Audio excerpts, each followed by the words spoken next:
Chairman Cassidy, Ranking Member Sanders, and members of the committee. It is an honor to appear before you as President Trump's nominee to lead the Department of Labor. My discussions with many of you have been insightful and inspiring, reinforcing my commitment to serve our nation's workforce. Under President Trump's bold leadership following his historic November victory, I am uniquely prepared to lead this department with resolve and purpose. Before I begin, I want to take a moment to honor the incredible people who have supported me throughout my 24-year journey in public service. My parents, who became ardent fans of C-SPAN when I entered Congress, are here today offering their unwavering support. My twin daughters, Emily and Annie.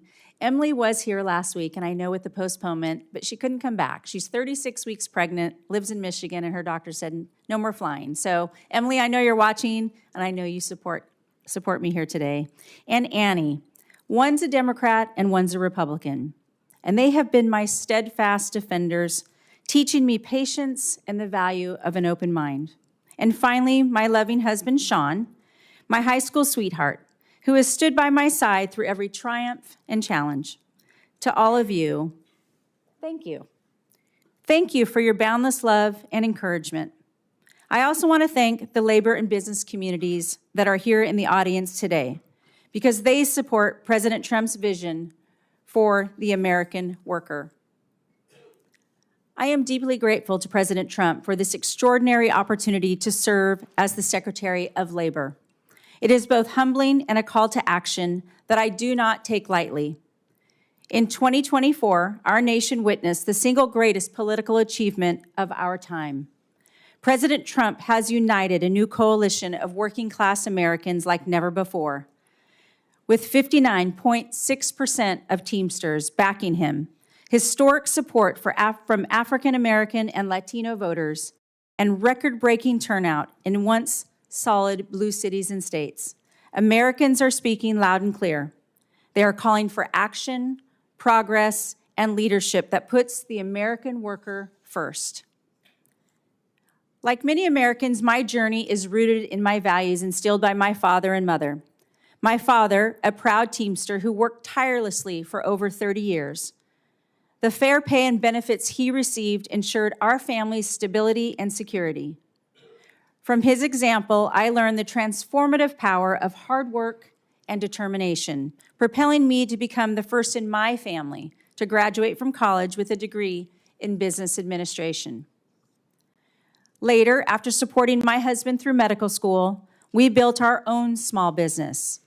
For 2 decades, we successfully navigated the challenges faced by employers, from complex labor regulations to workforce shortages and rising costs. These experiences have given me invaluable insights into the struggles and triumphs of American business owners. Insights I carried with me as mayor of one of the fastest growing Oregon communities and later as a member of Congress. In every role, my priority has been clear: to fight for the American worker and the business that drive our economy.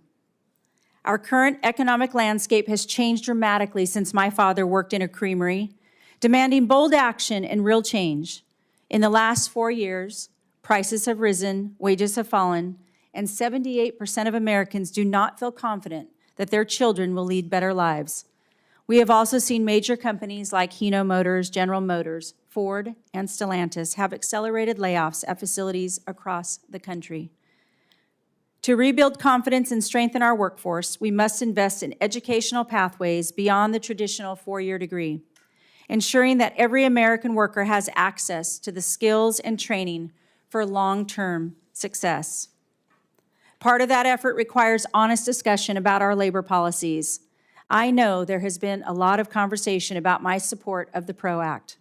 Like President Trump, I believe our labor laws need to be updated and modernized to reflect today's workforce and the business environment. As a member of Congress, the PRO Act was the bill to have those conversations. Conversations that matter deeply to the people of Oregon's 5th Congressional District.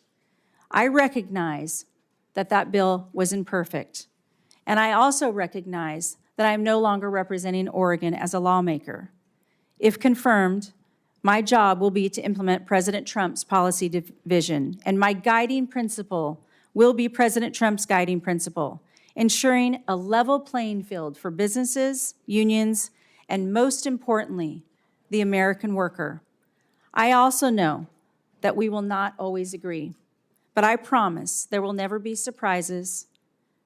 My door will always be open, and I will never put my thumb on the scale. That commitment extends to the work ahead of the Department of Labor, which stands at a crossroads with a vital role in shaping a strong and resilient economy. As we confront these challenges, I know that everyone in this room shares the same goal: an economy where every American has the opportunity to thrive through good wages, safe working conditions, and a secure retirement. My record of collaboration demonstrates a shared belief that under President Trump's leadership, we can deliver real solutions. Putting American workers first is not just a vision, but a promise to fight for every working mom, single dad, small business owner, and every American striving for their fair shot at the American dream. If I have the privilege of being confirmed, I look forward to working with each of you to solve the challenges facing our country. Together, we can shape our economy that uplifts every American. I thank you. I thank this committee, and I look forward to your questions.